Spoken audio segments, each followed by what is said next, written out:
5व्या लेक्चर मध्ये तुम्हा सर्वांचं स्वागत आहे. आतापर्यंत आपण कालच्या लेक्चर मध्ये ग्राफ फॉर रेक्टिलिनियर मोशन पाहितले. त्याच्यामध्ये डिस्टन्स टाइम ग्राफ आणि व्हेलॉसिटी टाइम ग्राफ दोन प्रकारचे ग्राफ पाहितले. आता याच्यानंतरचा या चॅप्टर मधला जो नेक्स्ट पॉइंट आहे तो आहे इक्वेशन ऑफ मोशन, गतिविषयक समीकरणे.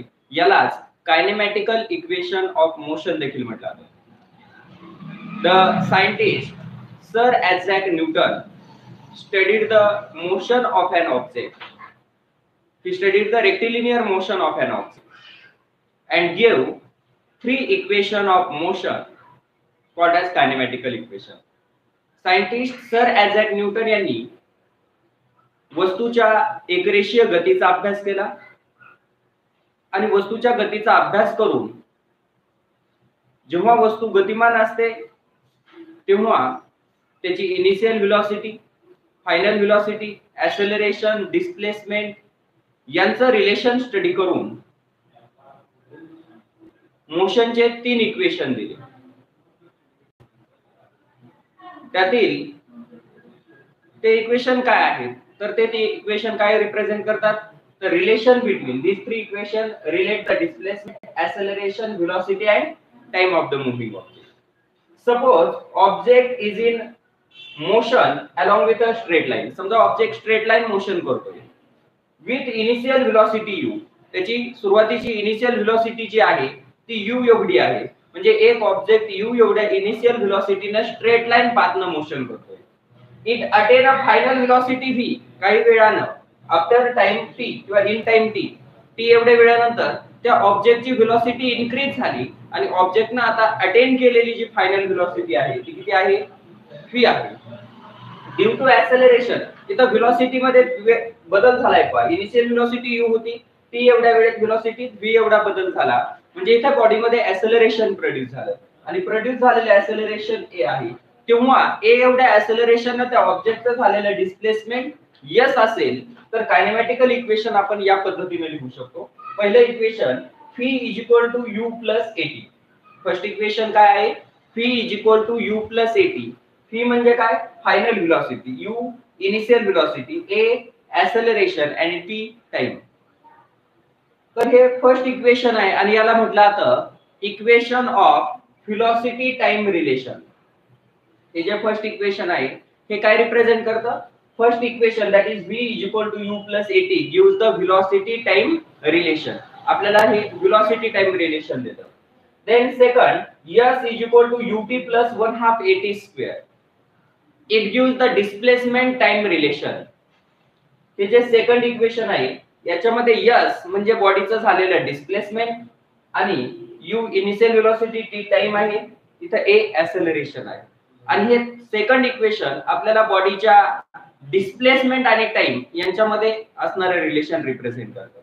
Then third equation v² = u² + 2as. It is called displacement velocity relation. मग हे जे 3 इक्वेशन आहेत हे तिन्ही इक्वेशन अतिशय महत्त्वाचे आहेत. तिन्ही फॉर्म्युले महत्त्वाचे आहेत. v = u + at, s = ut + 1/2 at² and v² = u² + 2as. मग हे इक्वेशन आले कसे, हे 3 इक्वेशन कसे तयार झाले, याचं प्रूफ काय तर याचं प्रूफ किंवा या 3 इक्वेशनचं डेरिवेशन आपल्याला पाहिजे, एक्सप्रेशन पाहिजे. तर त्याच्यामध्ये आपण फर्स्ट इक्वेशनचं प्रूफ पाहणार आहे. Equation describing relation between velocity and time. म्हणजे व्हेलॉसिटी आणि टाइम यांचं रिलेशन डिस्क्राइब करणारं जे फर्स्ट इक्वेशन आहे ते फर्स्ट इक्वेशनचं प्रूफ आपण इथं पाहतोय.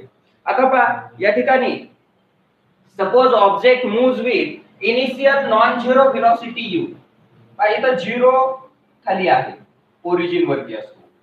एक object initial non zero velocity, non zero initial velocity, non zero म्हणजे 0 नसणारी, 0 व्हेलॉसिटी नाहीये अशा इनिशियल व्हेलॉसिटीनं, नॉन झिरो इनिशियल व्हेलॉसिटीनं d पॉइंट पासून मोशनला सुरुवात करतोय.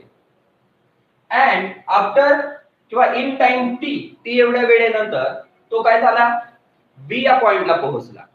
In time t it reaches at point b where its final velocity is v. की ज्या बी पॉइंटला त्या मूव्हिंग ऑब्जेक्टची फायनल व्हेलॉसिटी किती होते टी एवढ्या वेळेनंतर व्ही एवढी व्हेलॉसिटी होते. तेव्हा then acceleration produced in a body is given by, तेव्हा त्या बॉडी मध्ये प्रोड्यूस झालेलं acceleration किती असतं ते आपल्याला कॅल्क्युलेट करायचंय. तर पहा, suppose object moves with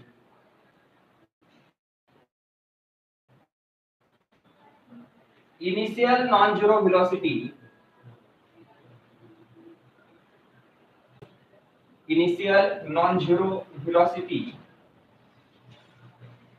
u.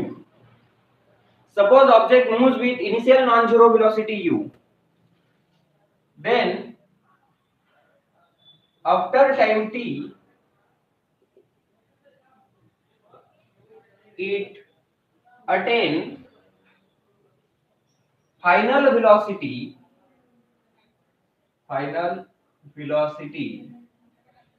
v. t एवढ्या वेळेनंतर तो object final velocity v attain करतोय and reaches point B from D. Suppose object moves with initial non-zero velocity u from point D. After time t, it reaches at a point B where its final velocity is v. Then acceleration produced in body is given by, तेव्हा body मध्ये produce होणारे acceleration काय असतं तर ऍक्सेलरेशनचा formula आहे acceleration is equal to change in velocity upon time. Change in velocity upon time. Change in velocity per unit time is called as acceleration. Change in velocity means final velocity minus initial velocity. Acceleration A is equal to final velocity minus initial velocity. Acceleration A is equal to final velocity minus initial velocity upon time. In final velocity, in graph, final velocity of moving object is v, or final velocity of moving object v is equal to the height OC. Final velocity काय आहे OC आहे, म्हणजे OC height जी आहे ती final velocity represent करते. म्हणून आपण इथं फायनल व्हेलॉसिटी काय घेणार आहे OC, म्हणजे O पॉइंट पासून ओरिजिन पासून C पॉइंट पर्यंतची जी हाईट आहे ती फायनल व्हेलॉसिटी v रिप्रेझेंट करते. And initial velocity u is equal to OD, that is height OD. O पासून D पर्यंतची जी हाईट आहे ती इनिशियल व्हेलॉसिटी रिप्रेझेंट करते. that is OC minus OD upon T. हे इक्वेशन आपल्याला मिळालं. याच्यामध्ये T डिवाइड आहे ते काय होतील इकडं LHS साइडला घेतले तर मल्टिप्लाय होतील, म्हणजे AT is equal to OC minus OD. Complete OC मधून जर आपण OD मायनस केलं तर काय राहील शिल्लक CD शिल्लक राहील. मग OC minus OD is equal to काय येईल CD, that is CD is equal to AT. He value आपल्याला या ठिकाणी मिळाली. CD ची व्हॅल्यू काय मिळाली AT व्हॅल्यू मिळाली. आता याला इक्वेशन आपण 1 म्हणू. याला इक्वेशन 1 म्हटलं. Now draw a parallel line DA to the x axis. आपण इथं DA ही एक पॅरलल लाईन x ऍक्सिस ला ड्रॉ केलेली, which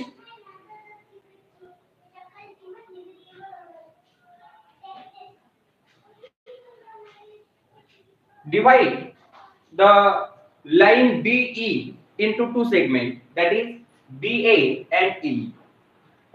DA ही एक पॅरलल लाईन आपण x ऍक्सिस ला ड्रॉ केल्यामुळे त्या पॅरलल लाईननं या BE या लाईनचं दोन सेगमेंट मध्ये डिव्हायडेशन केलेले. एक आहे BA आणि दुसरी आहे AE. आता इथं जास्त मी एक्सप्लेनेशन न लिहिता फ्रॉम कन्स्ट्रक्शन असं लिहितो. कन्स्ट्रक्शन वरून, फ्रॉम कन्स्ट्रक्शन आकृतीत केलेल्या रचनेनुसार कन्स्ट्रक्शन नुसार BE is divided into two segments, that is BA plus AE. BA plus AE. Here BE is equal to काय आहे OC. BE is equal to OC आहे, is equal to BA. BA is equal to CD plus AE. AE is equal to OD. जर आपण आता graph मधल्या value जर put केल्या तर काय येईल? OC ची व्हॅल्यू काय आहे? OC is the final velocity. O पासून C पर्यंतची हाईट OC ही काय आहे?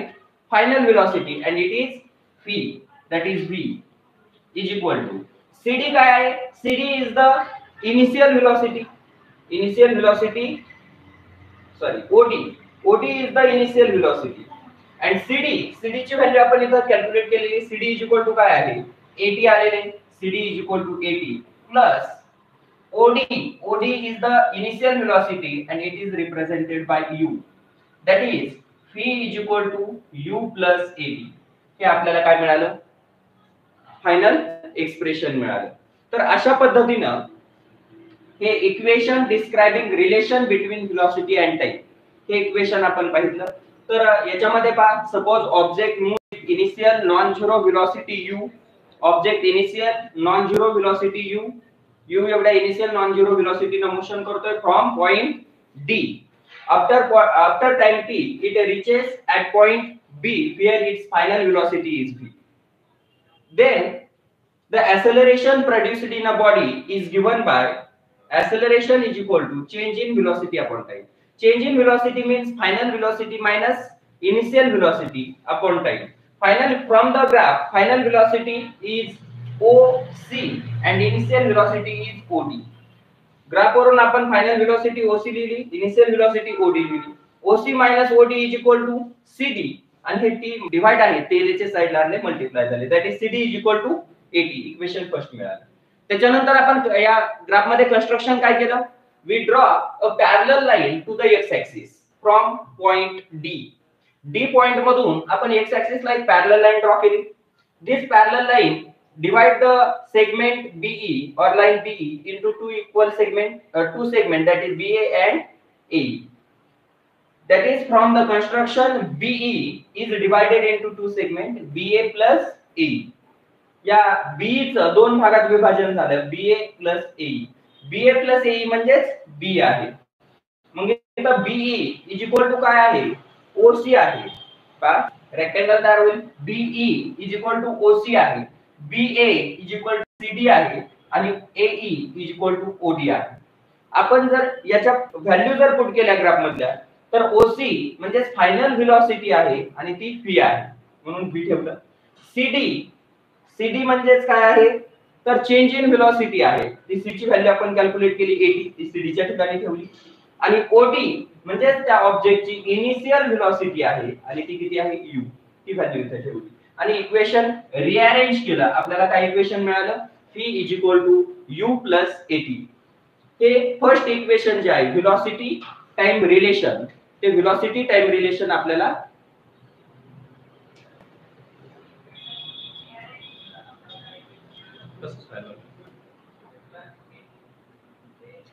व्हेलॉसिटी टाइम रिलेशन आपल्याला या ठिकाणी मिळालेलं आहे. सर हे दिसतंय का खूप राहिलं?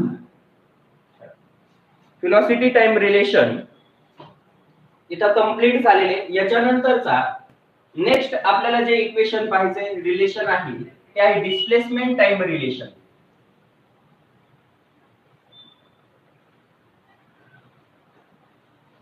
पहा, हे झालं equation describing relation between velocity and time. तसंच याच ग्राफच्या सहाय्याने आपण पाहू equation describing relation between displacement and time.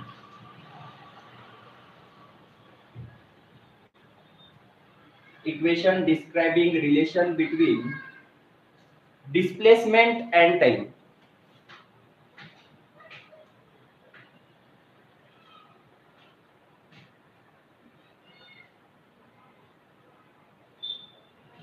Displacement and time.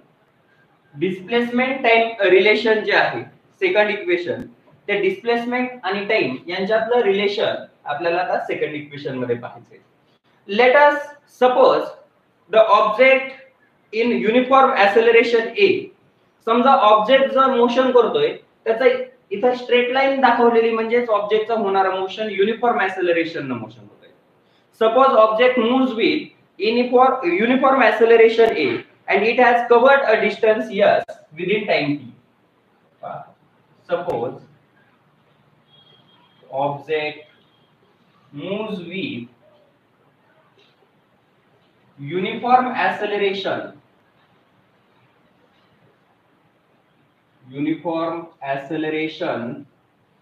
a. Suppose object moves with uniform acceleration a and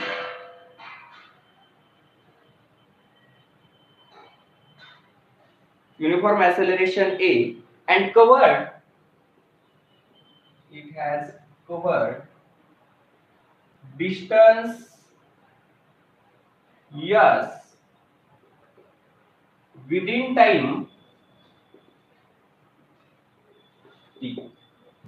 समजा हा ऑब्जेक्ट युनिफॉर्म ऍक्सेलरेशन ए एवढ्या युनिफॉर्म ऍक्सेलरेशन न मोशन करतोय आणि त्यानं ए एवढ्या युनिफॉर्म ऍक्सेलरेशन न टी एवढ्या वेळेत ट्रॅव्हल केलेलं डिस्टन्स समजा s एवढा आहे. असं असताना the distance covered by object, the distance covered by object is distance covered by object during time t is given by during time t is given by. आता object ना T एवढ्या वेळेमध्ये travel केलेलं जे डिस्टन्स आहे ते किती आहे, is given by area of, कुठला area, area of quadrangle, area of quadrangle. कोणता क्वाड्रँगल आहे इथं, D B O D B E. कोणता क्वाड्रँगल आहे, O D B E. O D B E म्हणजे ग्राफ मध्ये पहा ओ ओ डी बी ई हा एवढा जो एरिया आहे त्या एरियामध्ये तो जेवढा एरिया आहे तेवढा एरिया एवढा डिस्टन्स त्या ऑब्जेक्टना युनिफॉर्म ऍक्सेलरेशन ए एवढ्या युनिफॉर्म ऍक्सेलरेशन टी एवढ्या वेळेत ट्रॅव्हल केलेला आहे. मग आता इथं ते डिस्टन्स आपण s मानलेले. Distance travel or covered by moving object is equal to area of quadrangle O D B E. आता area of quadrangle O D B E मध्ये पहा एक ट्रायंगल आहे आणि एक रेक्टँगल आहे. ट्रायंगल कोणता आहे, डी बी ए हा ट्रायंगल आहे आणि रेक्टँगल कोणता आहे, ओ डी ए ई हा रेक्टँगल आहे. म्हणून आपण असं लिहू s is equal to area of rectangle. Rectangle कोणता, ओ डी ए ई. दोन एरियाची बेरीज केली. मग आता या ठिकाणी s इज इक्वल टू, इकडे लिहितो मी एक स्टेप आणखी. s इज इक्वल टू काय येईल, एरिया ऑफ ट्रायंगलचा फॉर्म्युला काय असतो, 1/2 base into height. Area of ट्रायंगलचा फॉर्म्युला आहे 1/2 इनटू बेस काय आहे ट्रायंगलचा, बेस आहे DA किंवा AB आणि इनटू हाईट काय आहे BA. हाईट काय आहे BA प्लस एरिया ऑफ रेक्टँगलचा फॉर्म्युला काय, हा sorry base into height. Base काय आहे OE, बेस आहे रेक्टँगलचा OE आणि हाईट आहे त्याची OE इनटू AE किंवा OD घ्या, OE इनटू OD. म्हणजे पहा हे दोन्ही हाईट सारख्याच आहेत OD आणि AE. बेस इनटू हाईट घेतलं. आता याच्यात आपण ग्राफ नुसार व्हॅल्यू ठेवू. s इज इक्वल टू 1/2 आहे तसं into s is equal to 1/2 आहे तसं इनटू AD. AD म्हणजे काय आहे, तर AD इज इक्वल टू आहे OE. AD is equal to OE. रेक्टँगलच्या अपोजिट साइड्स कशा असतात, इक्वल असतात. म्हणजे OD AD is equal to OE आहे आणि OE ही जी काय व्हॅल्यू आहे ती काय रिप्रेझेंट करते, टी, म्हणजेच टाइम रिप्रेझेंट करते. म्हणजे इथं काय येईल, टी येईल. हा, इकडे लक्ष द्या. S is equal to 1/2 into O E घेतलं. ओई का घेतलं, कारण इथं एडी होतं. A D is equal to O E. Graph मध्ये एडी इज इक्वल टू काय आहे, एडी इज इक्वल टू ओई आहे. आणि ओईची व्हॅल्यू किती आहे, ओईची व्हॅल्यू टी आहे. म्हणून आपण इथं खालच्या इक्वेशन मध्ये डायरेक्टली लिहितो मी S is equal to 1/2 into t into, आता पुढची व्हॅल्यू आपण ठेवू. इथं BA आहे पहा, BA इज इक्वल टू काय आहे, ओडी सीडी आहे. BA इज इक्वल टू काय आहे, सीडी. आपल्याला इथे हे सर्वच लिहावं लागणार आहे रिझन. त्यासाठी इथं थोडा मोठा बॉक्स करतो मी. अगोदरच्या ह्याच्यात लिहिलं ओई इज इक्वल टू आहे, sorry A D is equal to O E होतं. A D is equal to O E is equal to t. तसंच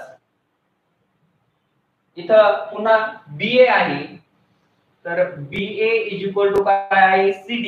आणि CD ची किंमत किती, आपण अगोदरच्या इक्वेशन मध्ये पाहिली 80 आहे. म्हणजे इथं लिहायचं CD.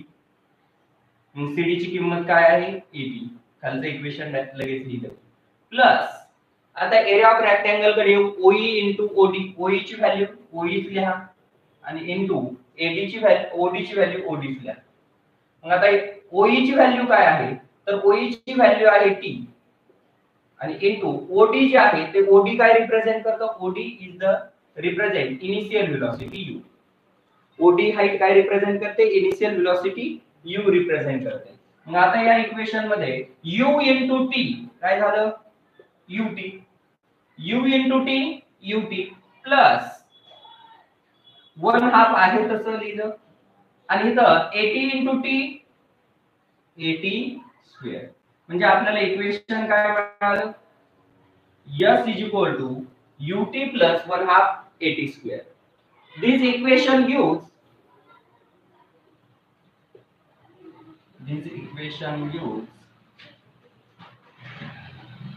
displacement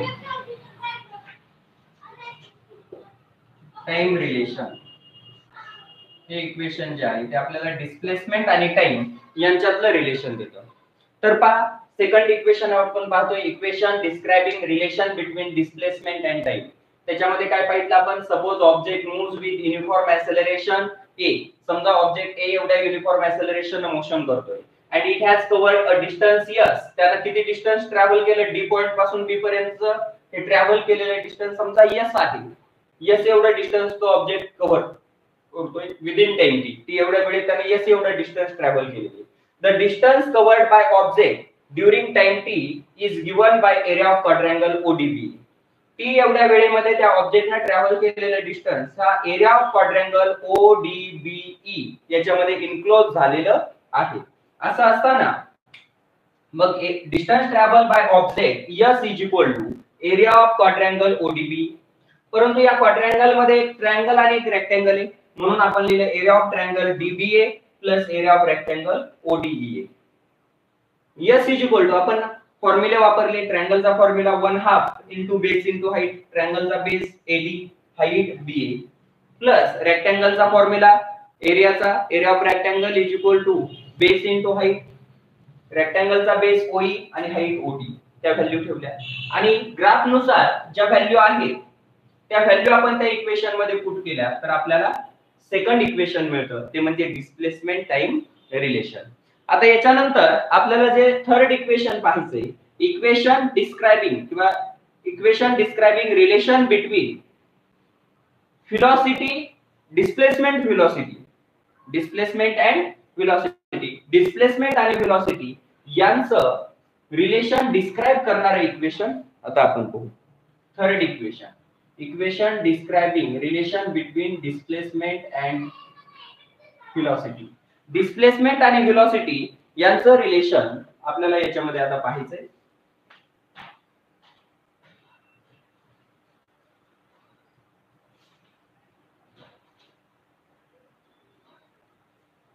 तर थर्ड इक्वेशन मध्ये समजा suppose the distance travel by moving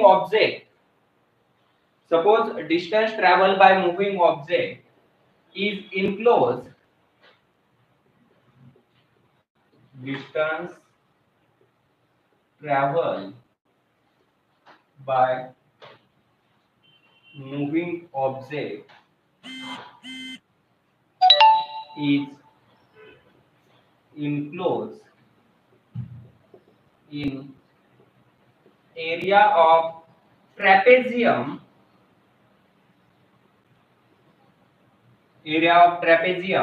ODBE.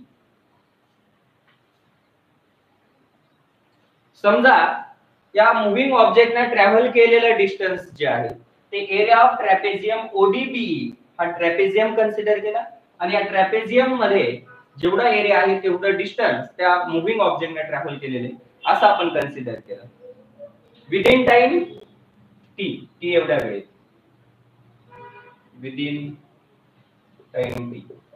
Therefore, S is equal to distance travel by object is equal to area of trapezium ODBE. Area of ट्रॅपेझियमचा फॉर्म्युला काय आहे? Area of trapezium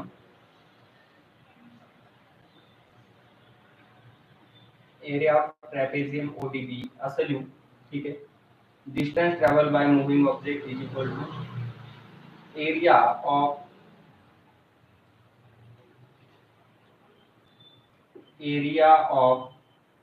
trapezium ODBE. S is equal to area of trapezium ODBE. फॉर्म्युला आहे त्याचा S is equal to area of ट्रॅपेझियमचा formula काय 1/2 into sum of parallel sides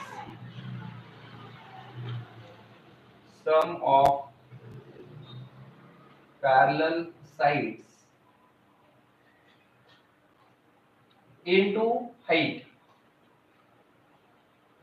Sum of parallel side into height. S is equal to 1/2 आहे तसं sum of parallel साइडची सम लिहायची इथं. कोणत्या दोन साइड पॅरलल आहेत? एक आहे OD आणि दुसरी आहे BE. OD आणि BE या ट्रॅपेझियमच्या दोन साइड एकमेकांना पॅरलल आहेत, त्यांची बेरीज करायची OD प्लस BE आणि इनटू हाईट काय आहे ट्रॅपेझियमची? या जर दोन पॅरलल साइड असतील तर हाईट काय होईल त्याची? OE होईल. OE हाईट झाली. आता याच्यामध्ये S इज इक्वल टू इकडे येऊ आपण. S इज इक्वल टू 1/2 आहे तसं लिहिलं 1/2 आहे तसं लिहिलं इनटू या ग्राफ नुसार OD इज इक्वल टू काय आहे? OD is equal to initial velocity u आहे.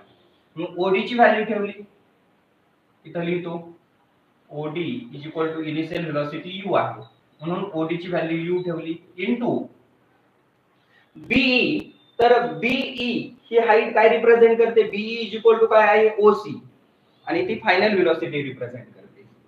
म्हणजे BE is equal to OC आणि ती फायनल वेलोसिटी रिप्रेझेंट करते. तर इथं काय होईल? फायनल वेलोसिटी BE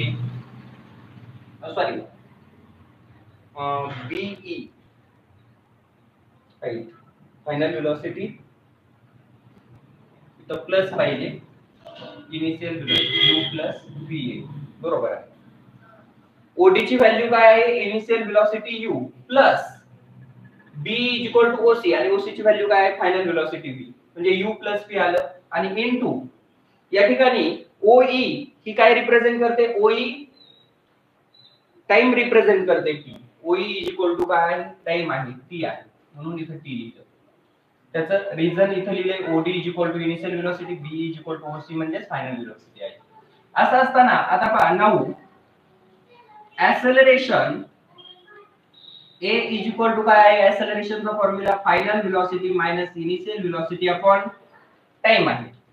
मग इथं हे T डिवाइडेड ते काय होतील? LHS साइडला मल्टिप्लाय होतील आणि हे A मल्टिप्लाय ते डिवाइड मध्ये जातील म्हणजे T इज इक्वल टू काय? P minus U upon A. पक्षांतर केलं आपण T डिवाइड मध्ये होते ते LHS साइडला आणले A ला मल्टिप्लाय होतील. A मल्टिप्लाय मध्ये आहे ते डिवाइड मध्ये जातील म्हणजे आपल्याला T चा फॉर्म्युला मिळाला. T चा काय फॉर्म्युला मिळाला? T is equal to V minus U upon A. जर ही T ची व्हॅल्यू आपण T च्या ठिकाणी ठेवली इथं तर काय इक्वेशन येईल, s is equal to equation येईल 1/2 आहे तसं इनटू u प्लस v, तर आपण याला असं लिहू v प्लस u, प्लस मध्ये लिहिलं तरी चालतंय, v प्लस u किंवा u प्लस v सेम आहे, इनटू आता t ची व्हॅल्यू काय ठेवायची, v minus u upon a, v minus u upon a. लक्षात आलं काय केलं, ऍक्सेलरेशनच्या फॉर्म्युल्यावरून t ची व्हॅल्यू मिळवली आणि ती t ची व्हॅल्यू t च्या ठिकाणी ठेवली, म्हणजे आपल्याला इक्वेशन मिळालं s is equal to 1/2 in bracket v plus u आणि इनटू हे v प्लस u आहे तसं लिहिलंय, इनटू t च्या ठिकाणी t ची व्हॅल्यू ठेवली v minus u upon a.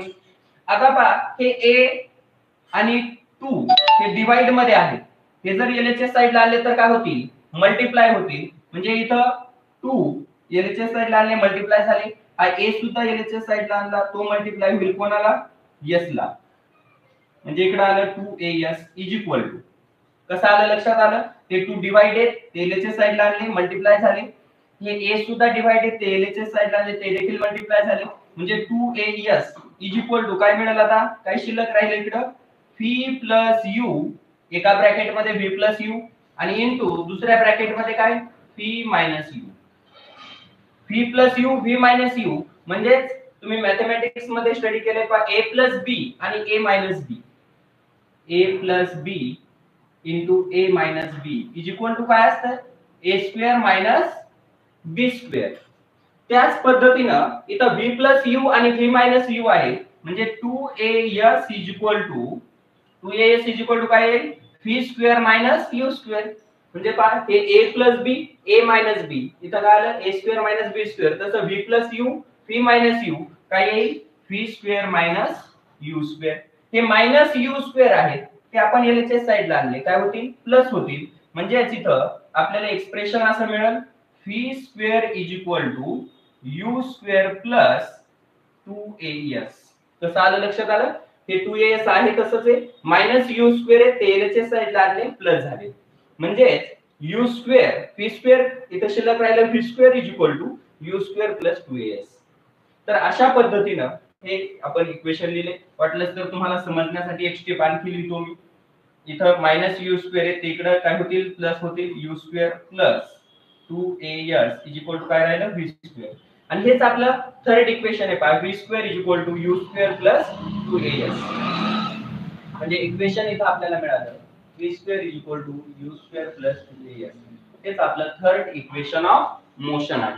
तर आपल्याला अशा पद्धतीनं तिन्ही इक्वेशनचं जे प्रूफ आहे, kinematical equation, velocity time relation, displacement time relation आणि डिस्प्लेसमेंट व्हेलॉसिटी रिलेशन, तर हे इक्वेशन परत एकदा मी रिपीट सांगतो, equation describing relation between displacement and velocity. Suppose distance travel by moving object is enclosed in area of trapezium O D B within time t. समजा t एवढ्या वेळेमध्ये ऑब्जेक्टने ट्रॅव्हल केलेलं डिस्टन्स हे एरिया ऑफ ट्रॅपेझियम मध्ये इनक्लोज झालेलं आहे. Area distance travel by object s is equal to area of trapezium O D B. Area of ट्रॅपेझियमचा फॉर्म्युला लिहिला s is equal to 1/2 sum of parallel sides into height.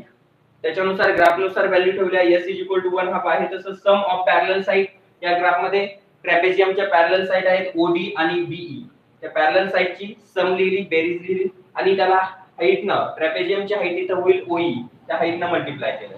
त्याच्यानंतर ग्राफनुसार आपण त्याच्यामध्ये त्या फॉर्म्युल्यामध्ये व्हॅल्यू ठेवल्या, व्हॅल्यू ठेवल्यानंतर जे आपल्याला स्टेप मिळाली ती काय मिळाली s इज इक्वल टू 1/2. या ठिकाणी OD ही हाईट काय रिप्रेझेंट करते, इनिशियल व्हेलॉसिटी u, त्याचबरोबर BE हे OC एवढा आहे आणि ते फायनल व्हेलॉसिटी रिप्रेझेंट करतं, BE is equal to OC final velocity. याच्यावरून आपल्याला हे इक्वेशन मिळालं. आता याच्यामध्ये आपल्याला t ची व्हॅल्यू पुट करायची, म्हणून आपण काय केलं, ऍक्सेलरेशनचा फॉर्म्युला लिहिला, acceleration a is equal to v minus u upon t. आपण अगोदरच्या इक्वेशन मध्ये पाहिलं मूव्हिंग ऑब्जेक्टचं ऍक्सेलरेशन म्हणजे change in velocity upon time, म्हणजे इथं a is equal to v minus u upon t आलं. हे t डिवाइडेड LHS साइडला आले मल्टिप्लाय झाले, a ला मल्टिप्लाय होतील at होईल, आणि हे a जे आहेत मल्टिप्लाय ते आपण RHS साइडला नेले ते डिवाइड मध्ये गेले, म्हणजे t ची व्हॅल्यू मिळाली v minus u upon a. आपण ही t ची व्हॅल्यू जी आहे हा formula t is equal to v minus u upon a हे आपण t च्या ठिकाणी या फॉर्म्युल्यात ठेवलं तर काय आलं s is equal to one half आहे तसं v प्लस u आहे तसं इनटू t ची व्हॅल्यू काय v minus u upon a t च्या ठिकाणी ठेवलेली. आता याच्यामध्ये हे a आणि 2 डिवाइड आहे ते याच्या साइडला आणले काय झाले मल्टिप्लाय म्हणजे 2as s ला मल्टिप्लाय झाले 2 आणि a म्हणजे 2as v u v u परंतु v u आणि v u म्हणजेच काय असतं v u v u म्हणजे a b a b a square b square तसं v u v u v square u square ते आपण इथे लिहिलं u स्क्वेअर आहे ते याच्या साइडला आणले प्लस झाले म्हणजेच v square is equal to काय आलं u स्क्वेअर प्लस 2as हे आपलं थर्ड इक्वेशन ऑफ मोशन आपल्याला मिळालं. अशा पद्धतीने आज आपण इक्वेशन ऑफ मोशन मध्ये तिन्ही इक्वेशन कंप्लीट केलेले आहेत. याच्यानंतर एक छोटासा पॉइंट आहे तेवढा घेऊ आणि आजचा आपण लेक्चर थांबवतोय. याच्यामध्ये आपल्याला एक पॉइंट आहे तो म्हणजे सर्क्युलर मोशन. म्हणजे उद्याच्या लेक्चरला आपले लॉज ऑफ मोशन सुरू होतील. तर सर्क्युलर मोशन काय असतं किंवा सर्क्युलर मोशन कशाला म्हटलं जातं हे दोन पॉइंट लास्टचे. पहिला पॉइंट आहे सर्क्युलर मोशन ऑफ ऑब्जेक्ट. ऑब्जेक्टचं होणारं सर्क्युलर मोशन वर्तुळाकार गती. What is mean by circular motion. Circular motion म्हणजे काय the motion of an object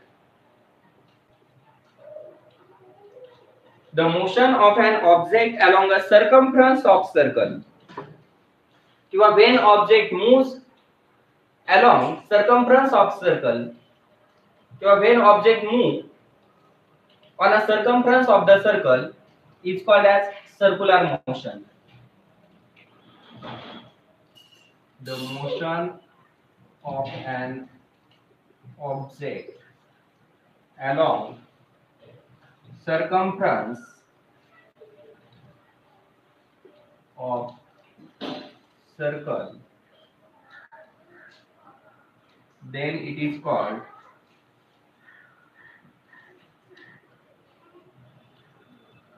circular motion.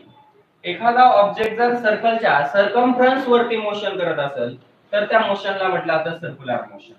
जसं की इथं आकृतीमध्ये दाखवतोय एक सर्कल आहे आणि इथं हा सर्कलचा सेंटर आहे. हा सर्कम्फरन्स आहे आणि ऑब्जेक्ट जर या सर्कम्फरन्स वरती या पद्धतीनं मोशन करत असेल तर अशा मोशनला म्हटलं जातं त्याच्या व्हेलॉसिटीचं डायरेक्शन या पद्धतीने राहणार आहे सर्कम्फरन्सला परपेंडिक्युलर. तर ऑब्जेक्ट जर सर्कलच्या सर्कम्फरन्स वरती रेडियस r असणाऱ्या सर्कलच्या सर्कम्फरन्स वरती मोशन करत असेल तर या मोशनला म्हटलं जातं सर्क्युलर मोशन. आणि या सर्क्युलर मोशनचे काही एक्झाम्पल्स पहा. Examples of circular motion. Circular मोशनचं पहिले example motion of earth around sun.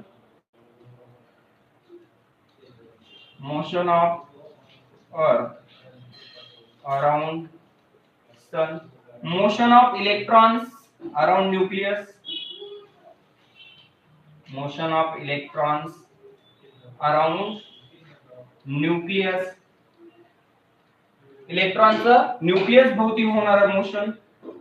Then third motion of tips or tip of hands of clock. घड्याळाच्या काट्यांच्या टोकाचं होणारं motion. Motion of moon around earth. चंद्राचा पृथ्वीभोवती होणारं motion. Motion of moon around earth. These are the examples of circular motion. हे वेगवेगळे circular मोशनचे example झाले. तर सर्क्युलर मोशन कशाला म्हटलं जातं the motion of an object along a circumference of a circle. एखादा ऑब्जेक्ट जर सर्कलच्या सर्कम्फरन्स वरती मोशन करत असेल तर त्या मोशनला म्हटलं जातं सर्क्युलर मोशन. जसं की motion of earth around sun, motion of moon around earth, motion of electrons around nucleus, motion of tip of hands of clock around the its center or axis. These are the circular motion. Examples of circular motion. Then uniform circular motion or UCM. Uniform circular motion त्याला म्हटलं आता UCM, uniform circular motion. What is meant by uniform circular motion? The motion of an object along a circumference of a circle with constant speed, then it is called uniform circular motion. Definition of uniform circular motion: the motion of an object along circumference of circle with constant speed, then it is called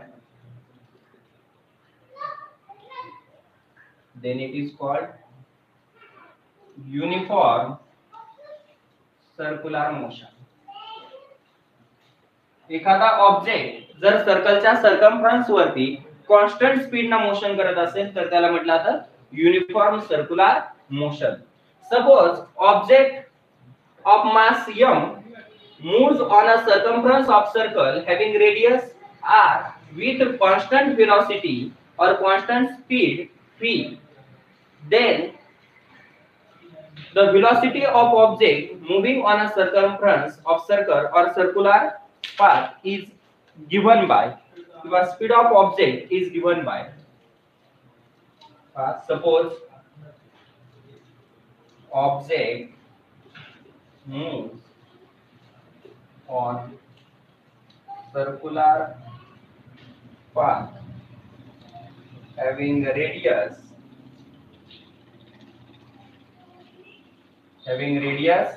r.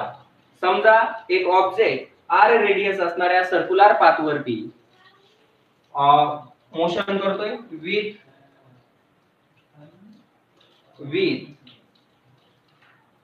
velocity with speed v, then it is given by, तेव्हा ती speed काय असते? Speed is equal to formula आहे travel केलेलं distance upon time. म्हणजे तिथं travel केलेलं distance काय असणार आहे? Circumference. Distance travel by object काय असणार आहे? सर्कम्फरन्स. हा ऑब्जेक्ट किती डिस्टन्स ट्रॅव्हल करेल? सर्कम्फरन्स एवढा डिस्टन्स ट्रॅव्हल करेल. आणि त्यासाठी लागलेला वेळ टाइम, सपोज त्यासाठी लागलेला वेळ जो आहे तो t आहे. Then speed v is equal to सर्कम्फरन्सचा फॉर्म्युला काय? 2 पाय r आणि अपॉन टाइम काय आहे समजा t आहे. म्हणजे v इज इक्वल टू 2 पाय r upon t. This is the formula of small t घ्या. This is the formula of speed of object moving on a circular path किंवा performing uniform circular motion. Uniform circular motion करणाऱ्या किंवा circular motion करणाऱ्या ऑब्जेक्टच्या स्पीडचा हा formula आहे. v is equal to 2 पाय r upon t. इथं 2 ही न्यूमरिकल व्हॅल्यू, पाय कॉन्स्टंट आहे, r म्हणजे रेडियस ऑफ सर्कल, सर्कलची रेडियस, आणि t time required for motion or circular motion of an object. ऑब्जेक्टच्या सर्क्युलर मोशन साठी लागलेला वेळ म्हणजे त्याचा पिरियड ऑफ रिव्होल्यूशन. तर अशा पद्धतीने ते युनिफॉर्म सर्क्युलर मोशन इथं आपण कंप्लीट केले. ऑब्जेक्ट जेव्हा युनिफॉर्म सर्क्युलर मोशन करतो तेव्हा त्याच्या व्हेलॉसिटीचं डायरेक्शन कसं डिटरमाइन केलं जातं तो एक पॉइंट आपल्याला इथं थोडक्यात पाहायचा आहे. पहा, जेव्हा ऑब्जेक्ट लिनियर मोशन करतो, सरळ रेषेत मोशन करतो, तेव्हा त्याच्या व्हेलॉसिटीचं डायरेक्शन कॉन्स्टंट असतं. when object perform linear motion then direction of velocity is constant. velocityचं जे डायरेक्शन असतं ते कसं असतं? कॉन्स्टंट असतं. when object perform the linear motion, जेव्हा ऑब्जेक्ट लिनियर मोशन करतो तेव्हा त्याच्या व्हेलॉसिटीचं डायरेक्शन हे कॉन्स्टंट असतं. Then when object move on a triangular path, object जर ट्रायंगुलर पाथ वरती मोशन करत असेल तर त्याच्या व्हेलॉसिटीचं डायरेक्शन किती वेळेस बदलते? 1, 2 आणि 3. म्हणजे व्हेलॉसिटीचं डायरेक्शन 3 वेळेस बदलतं. when object move on a rectangular path, then direction of velocity changes how many times? 4 times. when object moves on pentagonal path, then direction of velocity changes 5 times. When object moves on hexagonal path, object जेव्हा hexagonal path वरती motion करतो तेव्हा त्याच्या व्हेलॉसिटीचं direction हे 6 वेळेस बदलतं. आणि जेव्हा ऑब्जेक्ट सर्क्युलर पाथ वरती मोशन करतो तेव्हा when object moves on a circular path, then direction of velocity changes at every point. व्हेलॉसिटीचं जे डायरेक्शन असतं मूव्हिंग ऑब्जेक्टच्या ते प्रत्येक पॉइंटला व्हेलॉसिटीचं डायरेक्शन चेंज होत राहतं. Direction of velocity of a moving object changes at every point. Velocityचं डायरेक्शन हे प्रत्येक पॉइंटला चेंज होत राहतं. And this direction is always tangential to the circular path, that is perpendicular to radius. हे व्हेलॉसिटीचं डायरेक्शन हे नेहमी रेडियसला परपेंडिक्युलर असतं. रेडियसला परपेंडिक्युलर असतं म्हणजे त्या सर्कम्फरन्सला टँजेन्शियल असतं. The direction of velocity of an object performing circular motion is a tangential to circular path or perpendicular to radius. तर या ठिकाणी आज आपण पहिला जो पार्ट होता फर्स्ट पार्ट स्टडी ऑफ मोशनचा, तर तिथे आपण मोशनचा स्टडी मूव्हिंग ऑब्जेक्टचा स्टडी केला, त्याच्या रिलेटेड असणारे कन्सेप्ट स्टडी केलेले. उद्याच्या लेक्चरला आपल्याला मोशनचे जे लॉज आहेत Newton's first law of motion, second law of motion आणि थर्ड लॉ ऑफ मोशन ते आपण उद्याच्या लेक्चरला पूर्ण करणार आहोत. तर आज आपण इथे थांबतोय.